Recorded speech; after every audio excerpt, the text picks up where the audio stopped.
and I'm sitting here with Yannoula from Families for Families. Hi, I'm Yannoula and I'm the chairperson of Families for Families.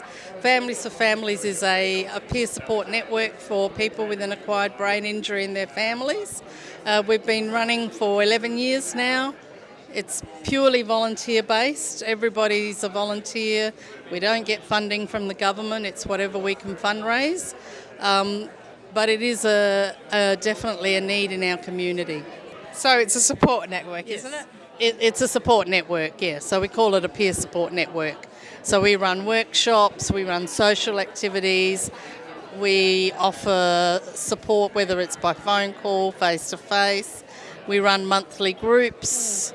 We do some social lunches so people can get together in a safe space and just communicate and just have an outing. Yes. Workshops, we sometimes have guest speakers. Other times our members share their story, and that's always quite powerful. Yes.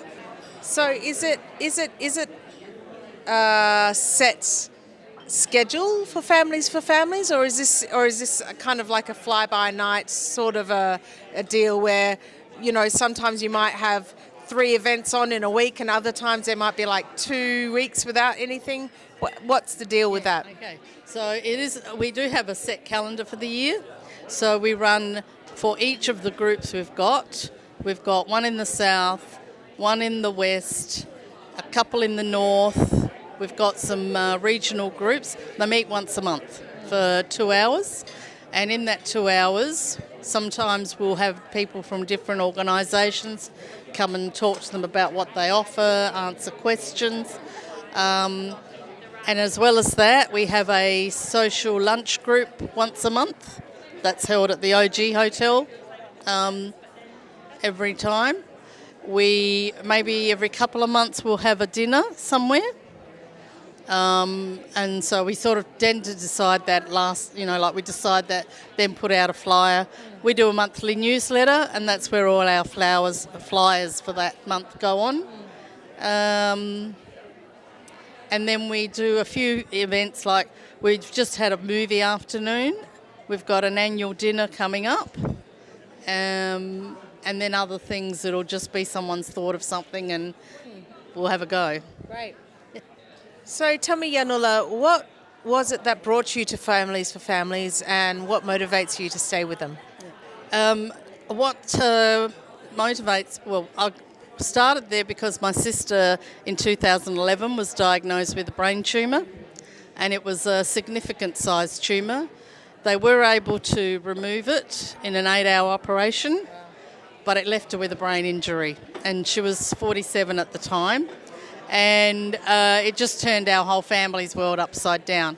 But there wasn't a lot of information or support, so really it was just some families who were going through the same things who got together to share information, help each other out, and thought, well, there must be others out there.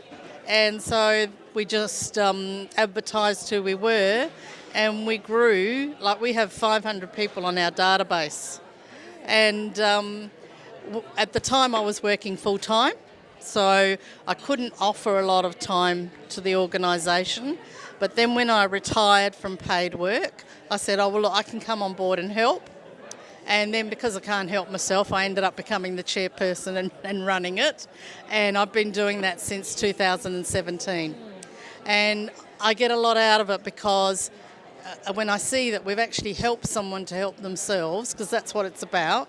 It's about, working with, helping with, hand with, rather than, and it gives them dignity and so forth. And you feel good if you've been able to point someone in the right direction, because there is still a lack of information out there. Sure. So I know there are organisations like here at the moment, Brain Injury SA, and that was, of course, before Brain Injury Network SA. What does Families for Families offer that an organisation like Brain Injury SA doesn't? What we've found is that because we're volunteer-based, we don't have any paid employees, so there's no expectations of what needs to be done. I don't know, I can't tell you the exact reason why, but our network seems to be work.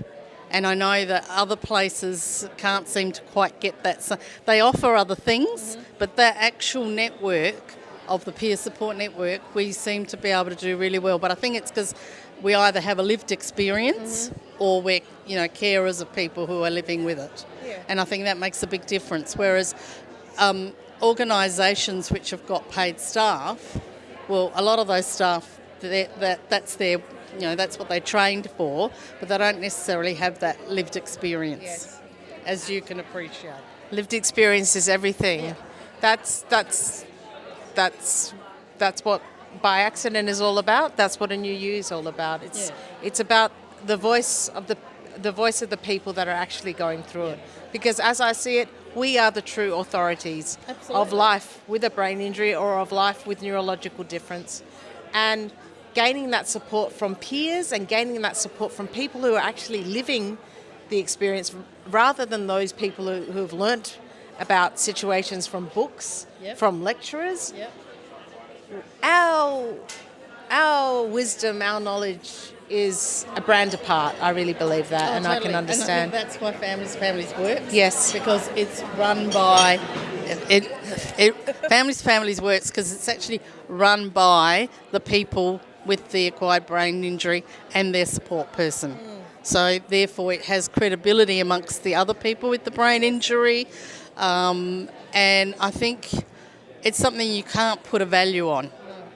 People feel safe. Like if they ask a question, they know that you're actually talking from what your experience is rather than what you've read. Yeah. That's the reality, and I don't think you can put a price on that. So, I can imagine over the time that you've been involved with Families for Families, you've seen it weft and change.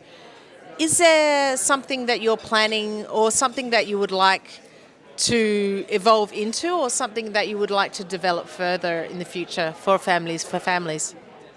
What we would like to do is, I guess, develop some more workshops that other people can use. Provide the material, provide the information they can use, encourage them to actually invite our members to come and be presenters so that they can share the story. One of the things we struggle with is when you're trying to get a grant, you're competing with people that are paid to do it, they've got access to all of the information, and then as what I call ourselves as the real layperson, you don't have those same things, and therefore you can't get a foot in the door because you're not using the right language, or people don't value that experience. And I think that's something that needs to change, because you can't rely on volunteers to continually find ways of finding money. And it's not like we're asking for a lot, it's just really the nuts and bolts stuff to keep it going, because everybody gives freely of their time. Of course. I think families have an unfair burden of responsibility, obligation. It's not fair that families have to bear the burden of supplying care when there should be services that should give those services. But I guess I'm speaking pie in the sky here, aren't I? Because we live in a commercially driven world. Where's the heart? Where's the love? Where's the love, I wonder? Okay, Families for Families. Do you have cross-country connections? Are there groups like Families for Families elsewhere in Australia that you've connected with? Not that I'm aware of. I know that there have been people from interstate who've contacted us because they want to try and use our model, but we haven't sort of really explored that because we haven't had the capacity to. But that's something, that would be worth considering. Yeah. So at the moment, Families for Families is member based, but you've only advertised or you've only gained your members through word of mouth. How else have you gained your members? It's been through word of mouth. It's been through referrals from either the brain injury rehab services, from service providers. So that's how we've gotten our referrals, word of mouth referrals. Yeah. It doesn't seem fair that service providers are promoting your services when service providers themselves are the ones that have the funding, and yet they seem to be they're reaching out to a volunteer-based organisation. It seems a little bit skew-if. And well, yeah, I guess it's because we provide a different service to what they provide, because It's human. yeah, and that's what it is. We provide that family connection, that human support, which you can't say, oh well, you can have this service at X dollars an hour, because that's not how it works. And we don't charge our members to be members. Because we know some of them are struggling, and especially And so we don't. So that's why we're always fundraising, because we don't want our members to have to pay, because they're already struggling enough as it is. And if we can provide something that's useful to them, then we really value that. Okay, thank you so much for talking to me, Yannoula. My pleasure. Yes.